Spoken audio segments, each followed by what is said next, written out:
Yo, what's the deal? It's your boy 12xiibyte, and welcome to the Hotfix. This is Titanfall 1, and this is Titanfall 2. Is it a COD killer, or is it can fodder?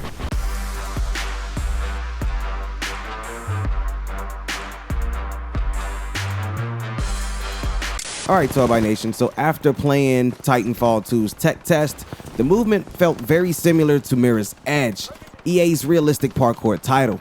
In Mirror's Edge, the longer you run and the more you keep up pace, the faster you will run. Timing your jumps and slides will allow you to keep your momentum, but if you fail, you either slow down or you come to a complete halt.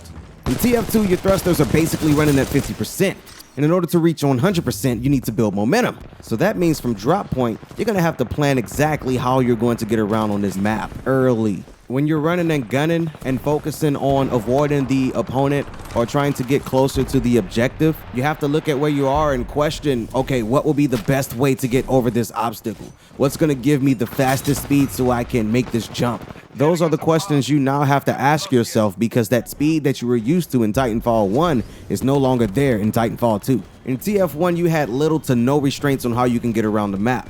You ran at your top speed and you could reach higher places faster with little to no fight from the opposition. In Titanfall 2, slowing down the speed of things allows for more pilot versus pilot engagement. But you're more of a target due to the fact that you have to build up speed to truly get away. It's something I kind of like because it reinforces fight or flight. The jetpacks are now utilized as a form of locomotion. I mean, it's utilized to get away, to get into and to get out of battle. Slowing down the pace keeps the engagement correct. Now, the gunplay felt just as tight as it was in Titanfall 1, but I'm sure a lot of Titanfall gamers rejoiced around the world with me when they didn't see SP in the tech test. Now, SP isn't a form of experience. To those who don't know, it's the smart pistol, the most laziest, cheesiest, I cannot believe this weapon even made it through playtest weapon in the game. One major change that they made on the gunplay side is the removal of a third weapon slot. Now you have to choose between your sidearm and your anti-tank weapon. So that's not a drastic change for me. I mean, honestly,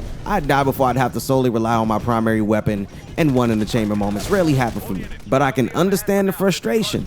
Most gamers like to run and gun with their pistols, engage enemies at a distance with their rifle, and of course have a solution to the Titans. But I see this change as taking some of the confusion out of the transition for gamers looking for a first-person shooter alternative this holiday season.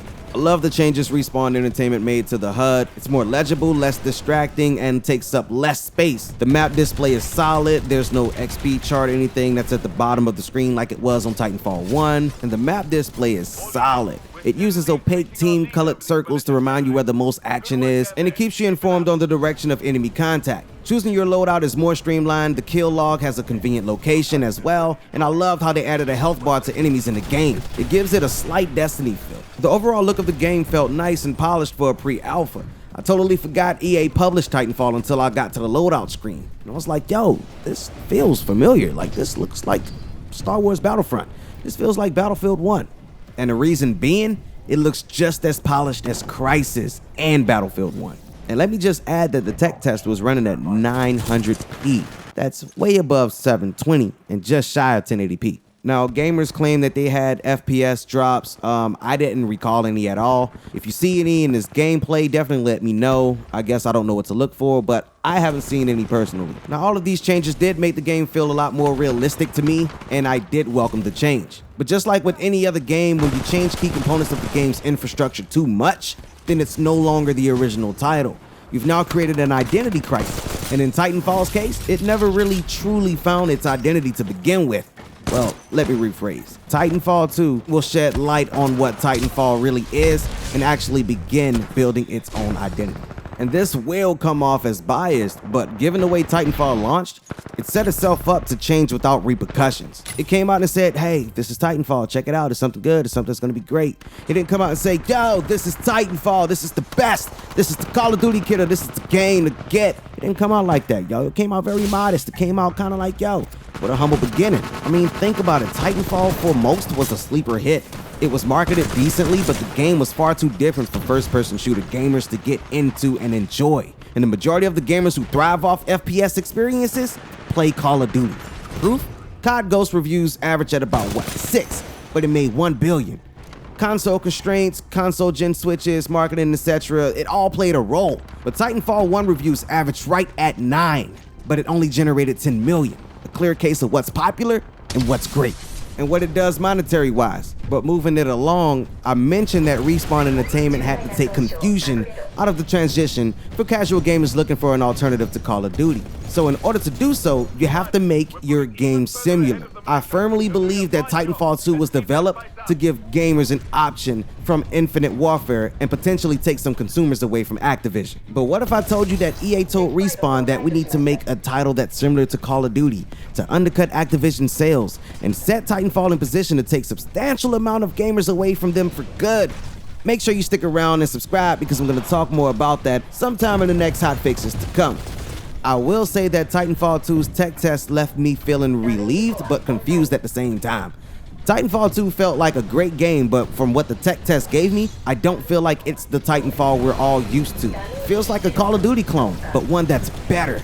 I mean, look at Future, then look at Designer. Now, I don't think that statement means that the game is unplayable or unenjoyable. I loved my time with it because it felt like what Black Ops 3 aspired to be. Titanfall is an FPS that implements MOBA elements extraordinarily well. And when you take that statement and take out the MOBA elements, since attrition wasn't featured in the tech test, you still will have first-person shooter at Titanfall's core. Titanfall isn't a World War shooter that happened to evolve into the not-so-distant future. It's not a run-and-gun game that gave its soldiers jetpack locomotion to add another layer of combat space. Jetpacks and mechs are the core components of what makes Titanfall so great. Although they would be welcome, Titanfall doesn't really need kill streaks that double as many games or kill streaks that remind you of childlike pranks to pull you in. In Titanfall, you're always moving and there's always a way to engage, whether it's AI or it's player. So with that being said, I'm content with the changes Respawn Entertainment made in Titanfall 2. The devs admitted that the speed was a tad bit too slow, so they've upped that in the recent update, and they're gonna iron out some more kinks up until launch. So we can rest assured that Respawn won't turn their backs on the Titanfall purist and will keep Titanfall's core mechanics at the forefront. I just think EA knows which market they want to dominate, and as good as Titanfall plays on PC, they're gunning for COD's console market. To read up on the changes made after the tech test, I've left a link in the description. So what you thinking, 12byte Nation? Are you okay with the changes made in Titanfall 2? Do you agree with them? Do you feel Respawn were pressured into making necessary changes to make Titanfall more marketable to casual console shooters? Let me know down in the comments, as well as leave me topic suggestions for the next hot fix. For exclusive content and more, head over to 12byte.net. More videos to come, but in the meantime, check out past hot fixes or switch those gears and check out more of what my channel has to offer. As always, leave a like if you enjoyed this video, jump kick that subscribe button, and keep it locked right here on 12byte Gaming. It's your boy 12 and I got you 6.